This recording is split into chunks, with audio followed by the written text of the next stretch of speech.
la démarche partenariale au niveau du pôle métropolitain, ça veut déjà dire qu'on a conscience que les frontières bougent. Nous avons intérêt à être tous solidaires et à nous mettre autour de la table et à réfléchir à toutes ces questions-là. La démarche partenariale entre les conseils de développement et le comité consultatif Ouest-Étang-de-Berre, enfin des deux communautés d'agglomération, me paraît effectivement tout à fait intéressante dans la mesure où elle permet de travailler en commun sur des problématiques qui sont communes et qui dépassent le cadre des frontières de chaque territoire, à condition bien sûr que chaque territoire garde sa spécificité, qu'il n'y ait pas de prédominance d'un territoire sur un autre, d'un conseil sur un autre. Je réitère ce besoin de diversité, de la reconnaissance de la diversité, qui est après coup le moteur de la solidarité, pour la raison suivante: à partir du moment où on a le respect de son entité, on apprécie de soutenir les collègues qui ont une autre approche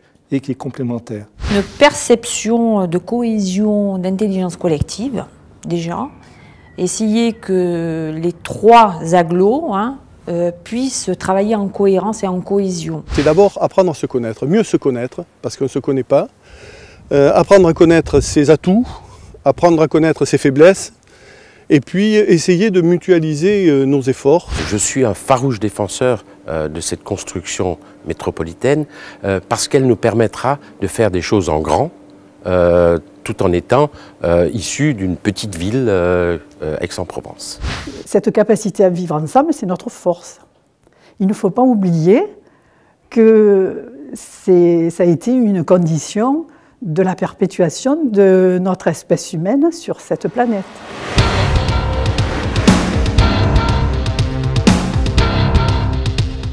La société civile doit être un petit peu le poil à gratter, je pense, des politiques et aussi faire remonter des préoccupations de terrain quotidiennes que nous vivons, je veux dire, de façon quotidienne, à la fois dans notre profession et notre vie, je veux dire, privée. C'est une façon de développer une démocratie, mais une vraie démocratie participative, mais au sens très positif du terme. Ce n'est pas pour critiquer, mais c'est pour aider à la mise en place d'un projet, pour que le projet soit, dès le départ, bien choisi. L'intérêt collectif de s'occuper de ce type de commission, qui nous permet d'apporter à nos élus des recommandations, des conseils, ou de leur donner des avis quand ils les sollicitent, de professionnels engagés, pardon pour la redondance, professionnellement, c'est-à-dire, pour dire aussi, utiliser les mots de tous les jours, nous on est sur le terrain, c'est-à-dire que des décisions qu'ils prennent, des orientations qu'ils engagent, nous on en voit les retombées pratiques. Et donc on peut pressentir que telle ou telle formule aura tel ou tel type d'inconvénient et le leur faire remarquer avant que les dés ne soient jetés, ou au contraire, pour faire des propositions. C'est ce que nous appelons l'évaluation des politiques publiques. Et cette évaluation, il faut la faire en amont, avant de choisir un projet, un destin. Il faut la faire pendant, comment se réalise la mise en œuvre du projet, et puis vérifier après si on ne s'est pas trop trompé pour ne pas recommencer une autre fois. Nous vivons en société et c'est important que chacun se sente responsable et participe à la vie collective. Je me suis engagé parce que je pense que c'est utile que les voix des usagers soient entendues, parce qu'il y a extrêmement de services très compétents dans tous les domaines. Mais souvent, on a tendance à un peu oublier les usagers. Moi, j'essaye de parler en leur nom et de rappeler qu'ils existent. L'engagement, c'est toute ma vie. Je m'estime déjà une citoyenne responsable. Donc, toutes les problématiques de terrain, j'essaie de les transmettre au niveau du Conseil de développement. Et ce qui nous permet d'avoir une base concrète d'information. Chacun est là pour porter une goutte d'eau peut-être, mais qui fera avancer la construction d'un territoire. Et je pense que ça servira vraiment à quelque chose.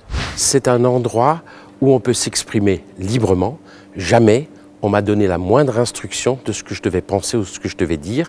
Et chaque fois que nous travaillons sur un projet, nous le traitons en notre âme et conscience et nous disons le fond du cœur ce que nous pensons. Et la région ici, elle est belle.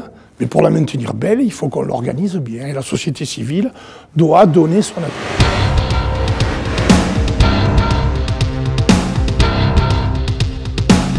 évidence géographique, une évidence sociale, une évidence économique. Nécessaire. Le partage et la solidarité. La cohérence.